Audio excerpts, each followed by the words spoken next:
Philadelphia. You are the worst crowd I've ever fucking seen. I understand you was cold. Ooh, I'm cold. But you're at WrestleMania. You're at WrestleMania and you can't even have a pop for Roman Reigns. You can't make any noise for Roman Reigns. At WrestleMania. You can't make any noise for any of the matches. Granted, Jay versus Jimmy was disgusting, which is hard for me to say because I love Jey Uso. But we're gonna get into this WrestleMania night one because my God, I feel like I wasted my night, and I feel like. Because it's all right for the people on the other side of the pond, as they say. I had to stay up until 4 in the morning to watch this entire event. And it wasn't fun. It wasn't fun. And I don't know if I'm going to be able to do it tonight. Because I am fucked. I've had barely no sleep. And I'm just pissed off. I'm pissed off because I've had no sleep. The one match I really enjoyed, I struggled to enjoy because I was so bored and tired from all the previous shit. So we're going to get into WrestleMania in a minute, but first, Tony Khan is going to respond to CM Punk this coming Wednesday on Dynamite. Is he going to respond himself? No. He's going to play, allegedly, the CCTV footage from Wembley to try and expose CM Punk in some form or fashion. Apparently the Young Bucks are going to be doing this on Dynamite. I don't know why. Right? It serves nothing for them on TV. It serves nothing as a storyline. Okay? People are saying, well, Punk got his side out. It's time for Tony to get his side out. And Tony had the chance to get his side out. If you remember, Tony Khan went on Ariel Helwani's show, one of them, because he's got many of them, and Ariel asked him questions. Tony refused to answer all of them, even ones he's legally allowed to talk about, such as his feelings. I'm sure he's legally allowed to talk about his feelings on the situation, but he refused to comment on all of the questions. Now, I understand there may be some legal issues with some of it, but to talk about his feelings on the situation, I'm sure he's allowed to do that. Punk went on Ariel Helwani and he was asked questions and he answered them. That's the difference. And now because Punk dared to answer the questions, AEW are going to try and discredit him by putting out some clip. Now, I think it's going to be a bait and switch. I think it's going to be just a ratings plug. It's a way to get people to watch and probably give us fuck all. It's going to be some fake bullshit. But Dave Meltzer and Brian Alvarez are saying that this isn't the case. Apparently, they've spoken to people inside the company who say it's going to be the legit footage. So we'll see. I think it's fucking pathetic, but go ahead, do it. Don't fucking care. What I do care about is WrestleMania. What I do care about is my time. And my time was wasted, mostly. So we start off with Becky Lynch versus Rhea Ripley after the 2-hour kickoff show, which featured loads of political shit, which I wasn't happy about.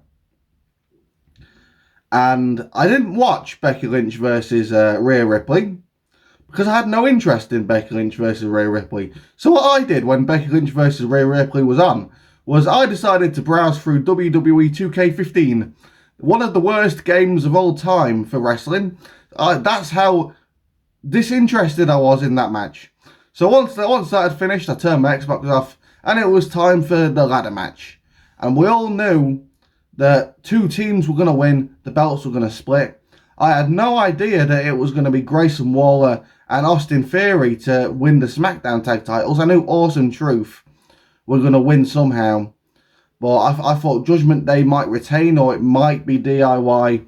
But it was Grayson Waller and Austin Theory. So I'm happy about that. They've got the SmackDown belts. They're on SmackDown anyway. R-Truth and Miz, they've got the Raw belts. They're on Raw anyway.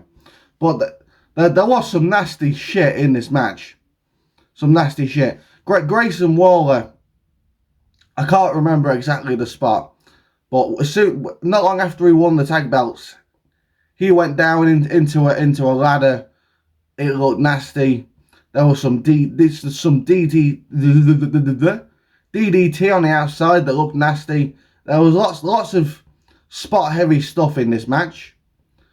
So I don't like that. I don't like the fact that they bring out the tables. Let's get the tables in a ladder match. Use the ladders. You know what I mean?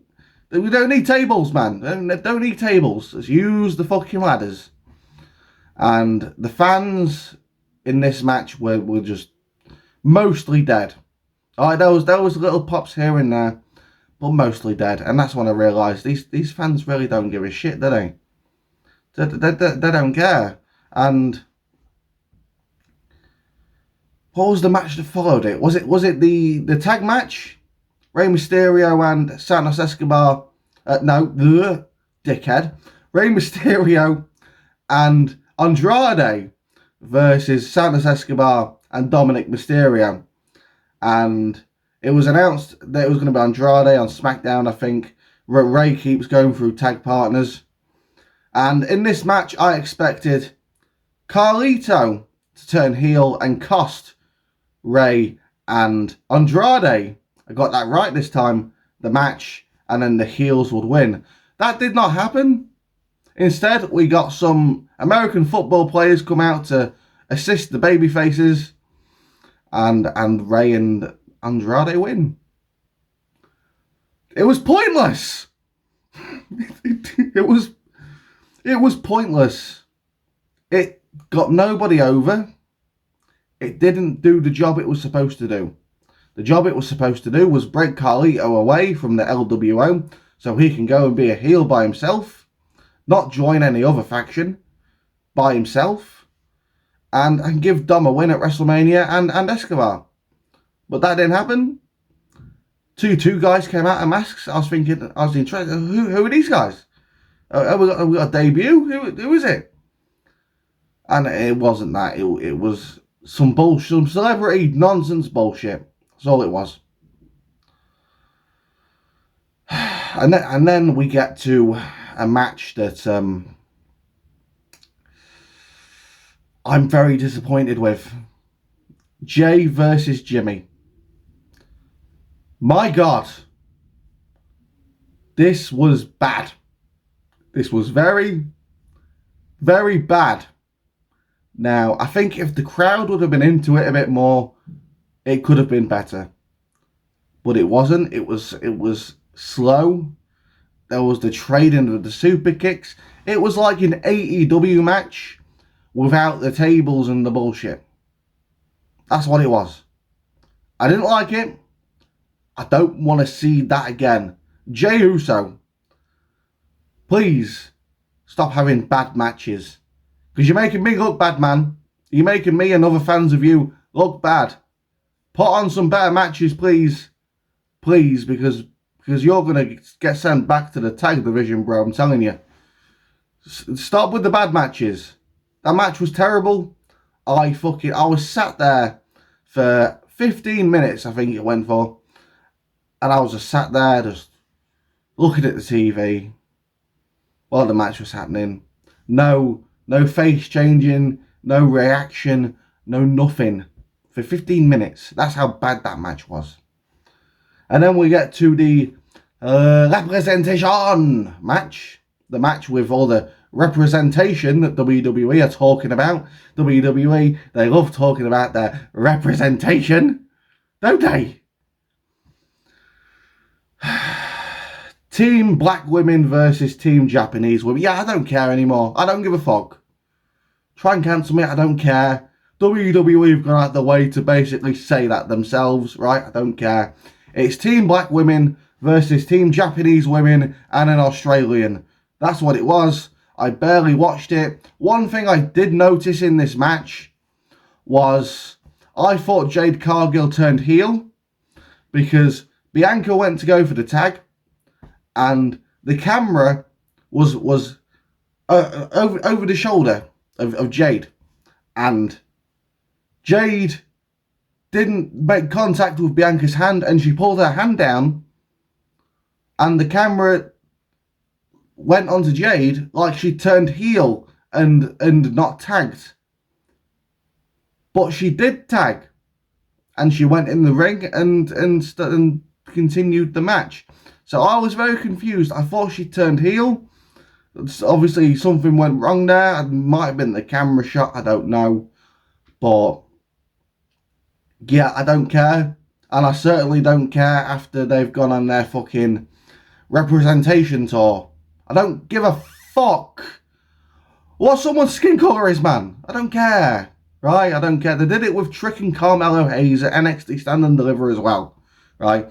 The first main event of NXT with 2 black men. I don't care. I don't care, man. Right? I just want to watch some good wrestling. Right? I know Trick and Carmelo are both black. You don't need to tell me.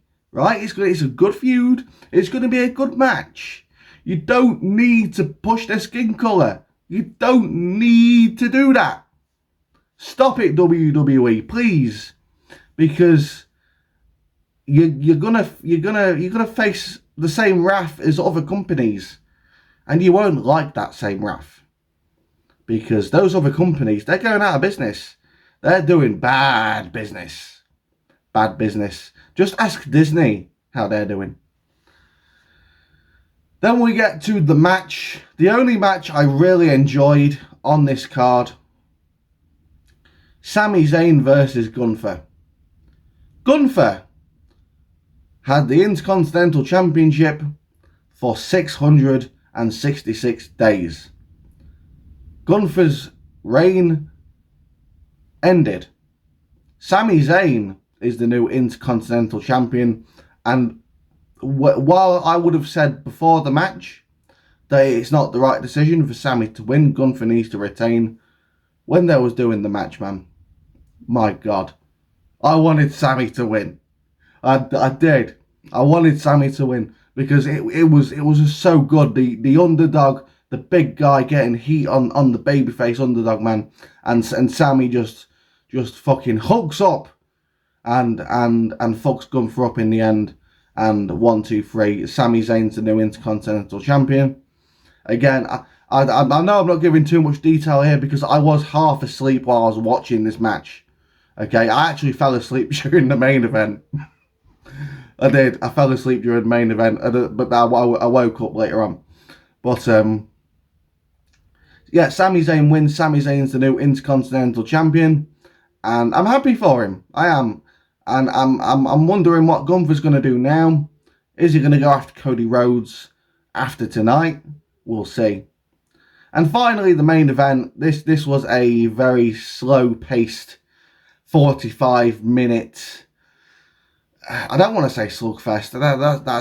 That's too harsh. It's probably because I was just really tired after sitting through 2.5 to 3 hours worth of shit.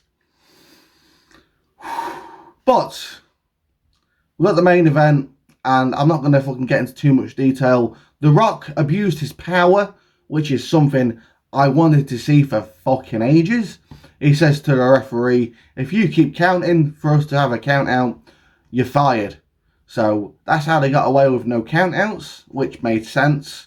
It's nice that they acknowledge the rules of the matches, unlike some other places, especially with tag team matches. But short story, Roman accidentally speared Rock, but Roman and Rock pick it back up and Roman and Rock win. We was expecting this. We was expecting Cody to take the pin. Cody did take the pin, but it was from Rock.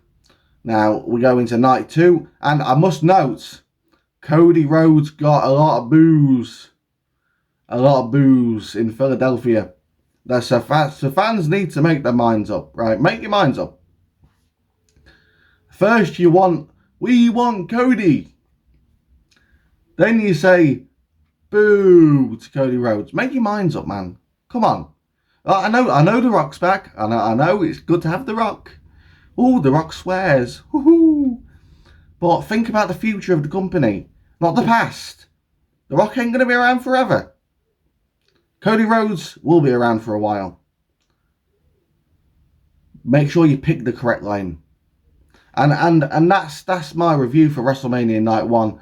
I was hoping to be a bit more excited for this. I've actually been putting off doing this video all day because I've been so fucking tired.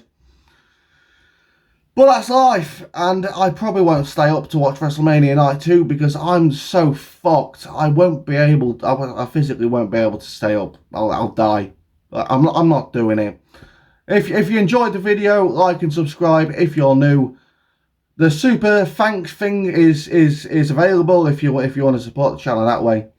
And yeah, share the video around if you enjoyed. Thanks for watching, and I'll see you soon.